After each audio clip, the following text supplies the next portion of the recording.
I challenge him right now to take a lie detector test with me. Let us settle this once and for all and show the public who is telling the truth. Yun lang. Sir, nakita niyo yung intention, ba't kayo umpisa na gano'n ni Hernandez? I really do not know what his evil intentions are. Siguro he wants to get even with me because I was the one who cited him in contempt at pinakulong sa Senado. Sir, it is not true na nagpa-allocate kayo na about 335 Well, million. yung sa 330, ano raw? 335 million, lahat siya nasa GAA. Everybody can choose any item from the GAA at ibintang kahit kanino senador. So wala kayong ganung pina-allocate? Isang malaking kasinungalingan ng mga pinagsasabi niya patungkol sa pagbabako ng mga proyekto. Sir, what do you make of it? Yung paulit-ulit yung sinasabi na hindi kasi. Parang alluding po kahapon sa nangyari, biruan yun. Well, yung biruan lang ni Senator Marcoleta sa akin. Well, nung sinabi niyang safe ka, alam ko naman biro niya, pero in the eyes of the public, parang it was uncalled for. That's why I resented this statement. But sa House ngayon, paulit-ulit sinasabi ni Bryce na hindi Well, kasi. siguro kinuha lang niya yung kahapon yung pagbiro ni Senator Marcoleta sa akin. Sir, kanina, napanood niyo yung... A little bit. Anong unang alam niyo, sir? Parang napamura kayo or what? Naggalit talaga ako. Talaga napamura ako. Napakasinungaling itong tao ko. Because first of all, hindi ko siya kilala. And I have never met that guy. Just common sense. Will you think I will be actively participating in this investigation na nandun siya, nakilala ko siya, nagbibigay siya ng pera sa akin? That's common sense. I should have abstained from that hearing, from this hearing. Malakas ang loob ko dahil I did not commit any illegal act.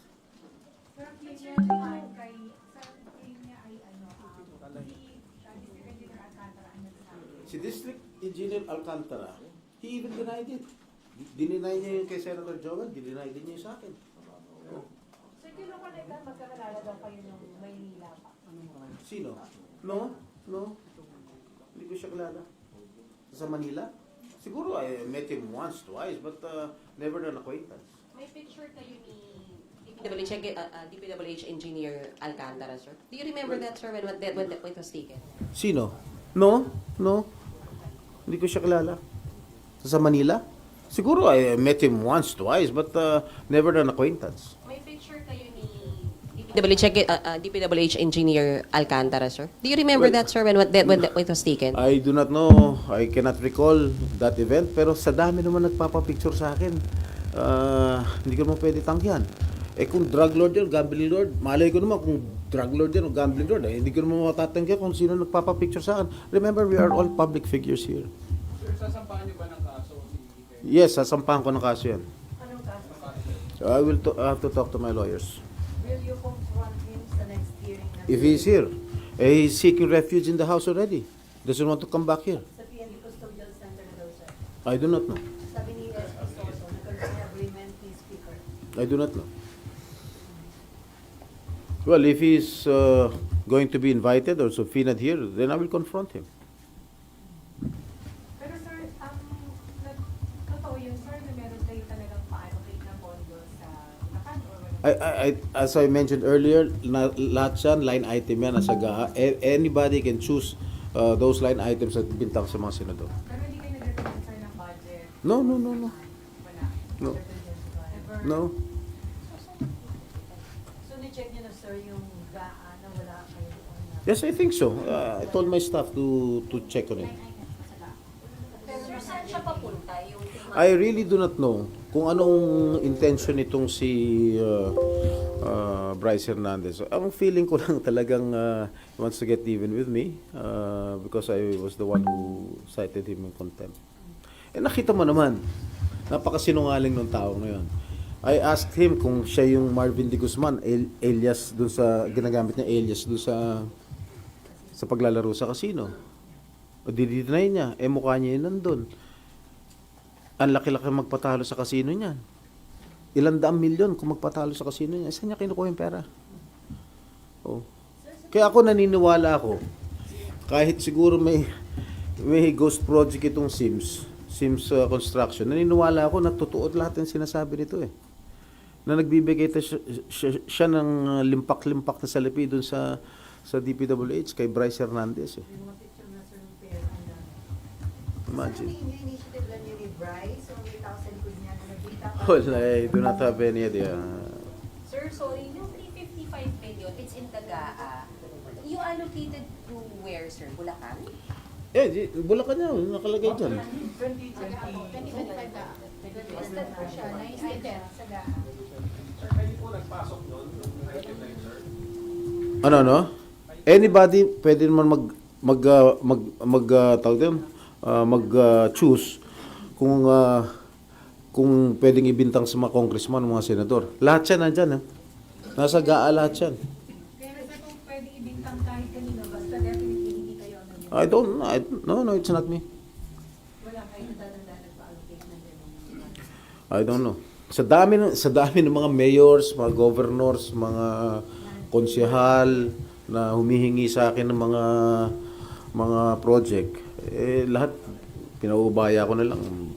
Binibigay ko na lang sa mga staff ko para sila nang magbigay sa mga mayors. Pero ano lang yung take mo na mukhang gantihan yung nangyayari matapos pangalanan yung mga congressmen kahapon? Yung mga senador sa kabilang part. Well, your guess is as good as mine. Which is, Baka nagagantihan na lang. Sir, do you think okay pang magpatuloy yung mga hearings sa Congress, saka dito, o dapat sa independent na lang para walang ganyan? I do not know what, as far as I'm concerned, the investigations that we are doing here in the Senate is in aid of legislation. pero magpa-participate pa kayo sir, ngayong pinalitan na din yung Blue Ribbon Chair. Yes, of course. And welcome development sir, na si Lacson na magiging. Oh, yes. Oh, si Senator Lacson naman is a very straightforward person. He's incorruptible. Sir, you will be part of the minority na po. Ano? May minority leader na po ba kayo kapag-usapan? Yes, si Senator Alan. Napag-meetingan na. So wala may intention lumipat sa majority sir. Not as of this moment. Sir, sino-sino kayo sa minority? Siyam. All sir, lahat ng hindi bumoto kay Senator Soto? Lahat yung mga hindi bumoto.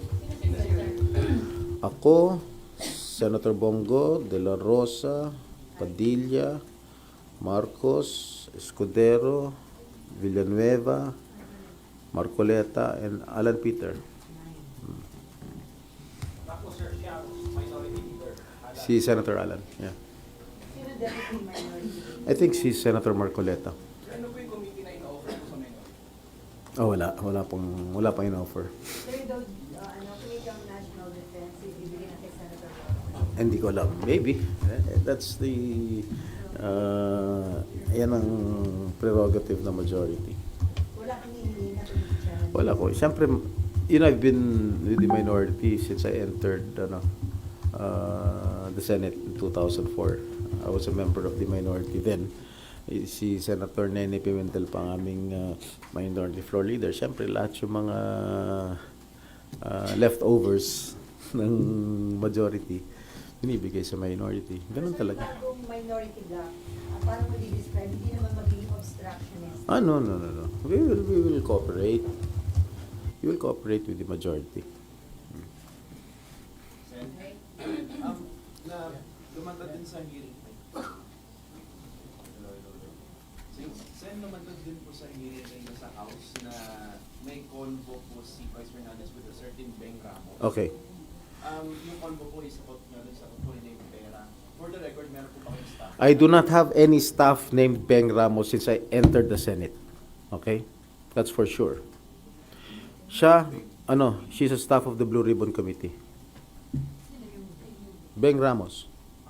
Staff siya sa Blue Ribbon Committee. She was never my staff in my office. And I never authorized her at kahit sino man. So, pwedeng ginamit lang. Ginamit lang siguro. I don't know what her intention was. You can check my records in the Senate. Since 2004, when I first entered the Senate, up to the present, wala akong Beng Ramos na empleyado. Close to you, sir. She's not close to me. Sir, Wait. Oh, I must admit, naging girlfriend siya ng isang staff ko. Tapos. Sir, sino yung BRT chairman? Blue Ribbon? Plantilla sa Bureau. Hanggang Yes. ngayon, sa Bureau. Yes. Oo. Hindi ko siya tatanungin, pagpapaniwalanan yung final case. Gusto ko nga, i-recommend ako ng tanggalin siya rito eh. O possible na siyang may transaction. Nakausap niya na siya doon. No. Wala kayong plano, sir, na kausapin siya? O- Ba't ko siya kakausapin?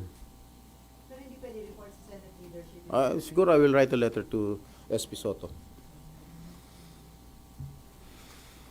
She claims that she's my staff? Did she claim that she was my staff? Si Bryce. O, kita mo sinungaling ang hayop na yan. Saan ang proof niya na staff ko yung Beng Ramos? Nuno ng kasinungaling yung hayop na yan. Pero sir, itong si Bryce, kakilala mo na siya ever? I never met that guy. Hindi ko kilala yan. I never met him. Alcantara sa Henry Alcantara. Si Henry Alcantara, according to him, he was the deputy engineer sa Manila. Under division chief, under division head. During the time of your dad? During the time of my dad when he was mayor of Manila. At si Engineer Robert Bernardo, he was the city engineer of the city of Manila at that time. Pero hindi niyo kayo nakilala? Well, acquaintance? no, he's not my acquaintance.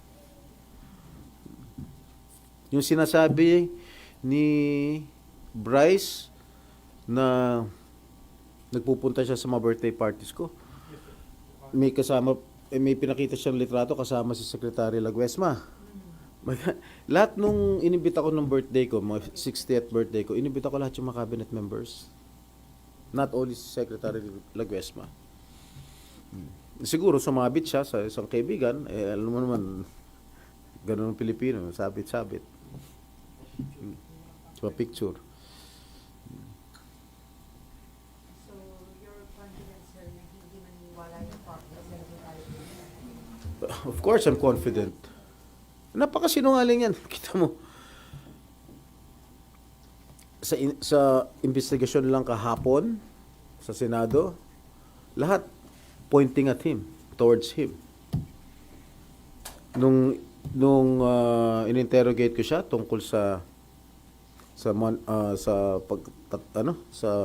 mga talo niya sa casino, yung ID niya sa casino, dinideny niya. Lahat dinideny niya. Pero may record ang Blue Ribbon Committee, may record si Senator Marcoleta yung mga losses niya sa casino. Sir, dito sa mga naging development dito, na nakikita yung kahinatnan ng mga investigations ng House and Senate about anomalous flood control project. Alelen? Ano nakikita yung kahinatnan? Did this... Well, sana may makulong talaga. Ako, I really want to ferret out the truth. That's why I am diligently attending the Senate hearings in the Blue Ribbon Committee. Gusto ko talaga malaman ang buong katotohanan at sino talaga ang main culprit. Sino talaga ang demonyong nagpasimuno nito.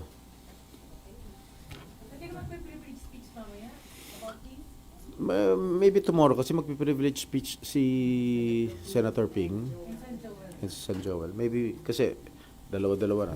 Maybe tomorrow. Sir, nagkausap po kayo ni Senator Joel about this? Kasi medyo pareho kayong napangalanan na siya, Bryce. Hindi pa kami nagkakausap.